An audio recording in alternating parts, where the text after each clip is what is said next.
जी, पाकिस्तान टी20 world cup के semifinal की दौड़ से बाहर हो चुका है और न्यूजीलैंड ने सेमीफाइनल्स के लिए क्वालिफाई कर लिया है। अब पाकिस्तान की बैटिंग को क्रिटिसाइज़ किया जाए, कप्तानी को क्रिटिसाइज़ किया जाए या पाकिस्तान के बॉलर्स को क्रिटिसाइज़ किया जाए, समझ नहीं आ रही क्योंकि आज का match do and die situation थी। आप टॉस हारे, आपको पहले बैटिंग करने का मौका मिला, एक अच्छा टोटल जो है वो आप लगाने में कामयाब हुए। लेकिन on the other hand problems जब आई, जब आप 147 आई थिंक आपको बचाना था, लेकिन अनफॉर्चुनेटली आप उस 147 रन्स को डिफेंड करने में कामयाब नहीं हुए। आपके ऊपर से फास्ट बॉलर्स ने रन्स दिए, फिर आपने रन आउट के चांसेस मिस किए, मिस फील्डिंग की और उसके बाद आपके स्पिनर्स को उन्होंने चार्ज किया और अच्छे तरीके से चार्ज किया। उस्मान तारिक जो कि ट्रम्प कार्ड थे, जिनको बड़ी हवा बनाया गया था, आज टोटली उनको डिस्ट्रॉय किया गया, उनके ऊपर अटैक किया गया और ऑलमोस्ट उन्होंने 4 ओवरों में 40 रन दिए और 5 विकेटें आप लेने के बावजूद मैच नहीं जीत सके। और टू बी वेरी ऑनेस्ट अभी भी मैच चल रहा है। आई थिंक 10 बॉलर पे 38 रहता है। शादाब खान बॉलिंग कर रहे हैं। मेरा ख़्याल से अब शादाब का और बाबर आज़म का ये लास्ट वर्ल्ड कप होना चाहिए टी20 आईज़ में। आई थिंक शादाब वो ये कैरी करेंगे, लेकिन क्या परफ़ॉर्मेंसेज़ है शादाब खान की। विद द बैट कभी परफ़ॉर्म कर देते हैं, विद द बॉल जब ज़रूरत होती है एज़ अ लेग स्पिनर उनकी performances up to the mark नहीं है। अब पाकिस्तान तो सीधी-सी बात है, ये हम सबको पता था कि पाकिस्तान सेमीफ़ाइनल्स के लिए डिज़र्व नहीं करता, लेकिन एक आउटसाइड चांस था कि न्यूज़ीलैंड कल हारा अनफॉर्च्यूनेटली।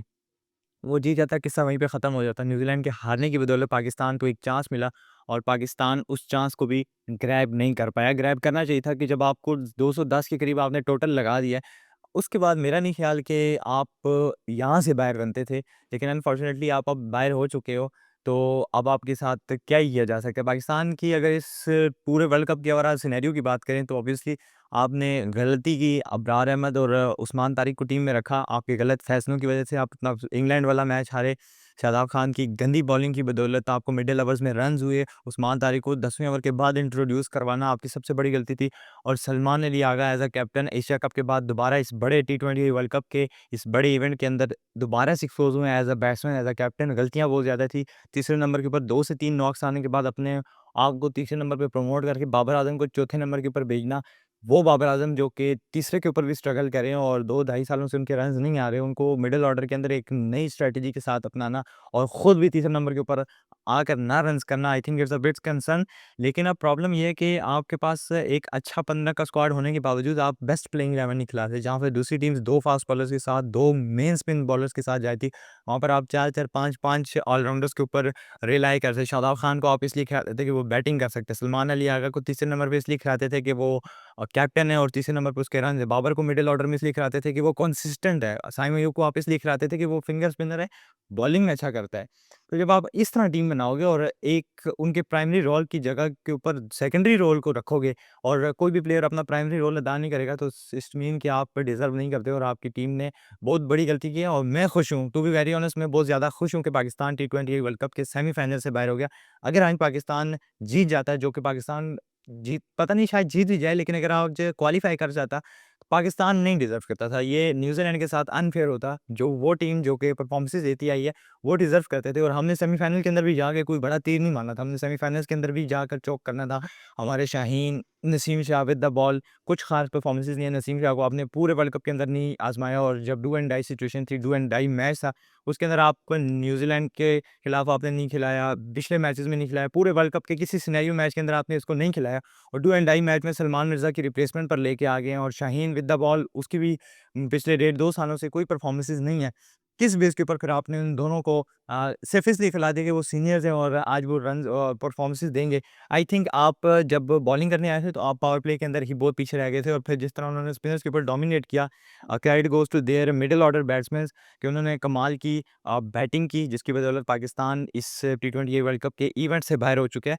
काफ़ी चीज़ें पाकिस्तान के सीखने के लिए, बड़े प्लेयर्स को अब हटाने का टाइम है। फ़ोकस अब आपका 2027 के टी20 वर्ल्ड कप तो खत्म हो चुका है। 2027 के अंदर जो आपका ओडीआई वर्ल्ड कप है, आई थिंक उसके ऊपर होना चाहिए, लेकिन यहाँ का सिस्टम उल्टा है कि अब आप दोबारा से ऐलान किया जाएगा पीसीबी की तरफ से कि सर्जरी होगी, बड़े प्लेयर्स को बिठाया जाएगा और नए प्लेयर्स को चांस दिया जाएगा और टीम के अंदर ये किया जाएगा, वो किया जाएगा और at the end of the day होना कुछ भी नहीं है। बाबर को ड्रॉप किया गया, शादाब को ड्रॉप किया गया, आपके बड़े प्लेयर्स फ़खर ड्रॉप हुए, रिज़वान ड्रॉप हुए एंड हारिस रऊफ़ ड्रॉप हुए और हारिस रऊफ़ फिर दोबारा एशिया कप में वापस आए। एशिया कप के अंदर फिर उनकी परफ़ॉर्मेंसेज़ ना होने की वजह से हम इंडिया से एशिया कप का फाइनल हारे। जिसकी बदौलत हारिस रऊफ बाहर हैं। अदरवाइज़ आपका वो जो पूरा एक गैंग था वो 2021-22 वाला, वो दोबारा टी20 वर्ल्ड कप के स्क्वाड के अंदर था।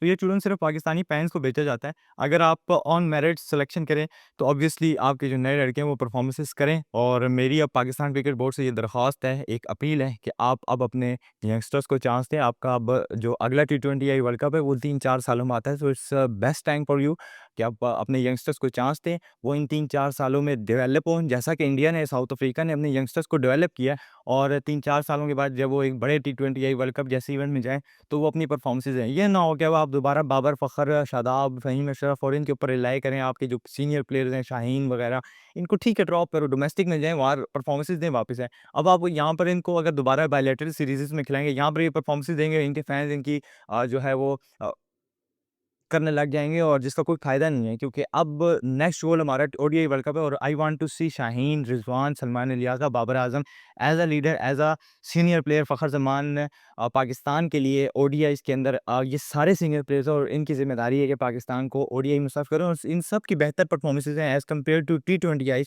और मैं उम्मीद करूँगा अब इन सब का फ़ोकस अगले 1 डेढ़ साल ओडीआई वर्ल्ड कप के ऊपर हो। उम्मीद करते हैं कि पाकिस्तान आने वाले वक़्त के अंदर बेहतर करे। आज की हार हमारे लिए ज़रूरी थी, और मैं बिल्कुल भी सरप्राइज़ नहीं हूँ, क्योंकि अगर पाकिस्तान जीत जाता तो फिर वही बात होती कि जो दुःख आज हमें है, 2-3 दिनों बाद वही दुःख हमें दोबारा मिलना था, क्योंकि हम डिज़र्व नहीं करते। हमारी टीम ऐसी नहीं थी कि जो सेमीफ़ाइनल्स के लिए क्वालीफ़ाई करे, और वो ने नहीं किया, और ऐसा भी नहीं होना था कि अगर आप सेमीफ़ाइनल्स के लिए क्वालीफ़ाई कर जाते, तो कोई मिरेकल ही हो जाता कि आप फिर फाइनल के लिए भी क्वालीफ़ाई करते और फाइनल जीते। So congratulations to New Zealand team. अब देखते हैं कि इंडिया क्वालीफ़ाई करता है या नहीं। कल वेस्ट इंडीज़ और इंडिया की एक बड़ी गेम, और आई थिंक वो बड़े मार्जिन से क्वालीफ़ाई करेंगे। जो बड़ी टीम होती है, उनको अपना प्लेइंग 11 भी पता होता है, अपनी स्ट्रेंथ भी पता होती है, और वो जानते हैं कि जब मुश्किल वक़्त आता है तो कैसे परफ़ॉर्मेंसेज़ देनी है। मैं काफ़ी शर्मिंदा हूँ, काफ़ी मुझे दुःख है, जिस तरह की परफ़ॉर्मेंसेज़ फ़खर ज़मान ने विन द बैट, जब-जब पाकिस्तान को ज़रूरत हुई उसने परफ़ॉर्मेंसेज़ दी हैं, इम्पैक्ट के ऊपर खेला है। फरहान ने आपको एक अच्छा स्टार्ट दिया था, लेकिन अनफॉर्चुनेटली आज हमारे बॉलर्स कुछ ख़ास कर नहीं पाए, और कहीं न कहीं पे देखें बॉलर्स को भी मार्जिन देना चाहिए। 147 इस पिच के ऊपर, जहाँ पर आपके बैट्समैन ने 2 ढाई 200 सवा 200 किया है, और बिल्कुल स्पिन अटैक कुछ उसमें नहीं था, बाउंस नहीं है, बॉल रुक के नहीं आ रहा, किसी किस्म की कोई मदद मौजूद नहीं थी। उसके बावजूद आपके स्पिनर्स ने कदरे बेहतर बॉलिंग की, और हैट्स ऑफ टू देम कि जिस तरह की उन्होंने परफॉर्मेंसेज़ दी। पाकिस्तान अब बाहर हो चुका है, और हमारा टी20 वर्ल्ड कप का सफ़र ख़त्म हो चुका है। आपके हवाले से, इस हवाले से आपकी क्या राय है कि कौन-सी टीम टी20 वर्ल्ड कप का फाइनल जीत सकती है? अपनी राय कमेंट बॉक्स में ज़रूर शेयर कीजिएगा। मिलते हैं नेक्स्ट वीडियो में, तब तक के लिए इजाज़त दीजिए। अल्लाह हाफ़िज़।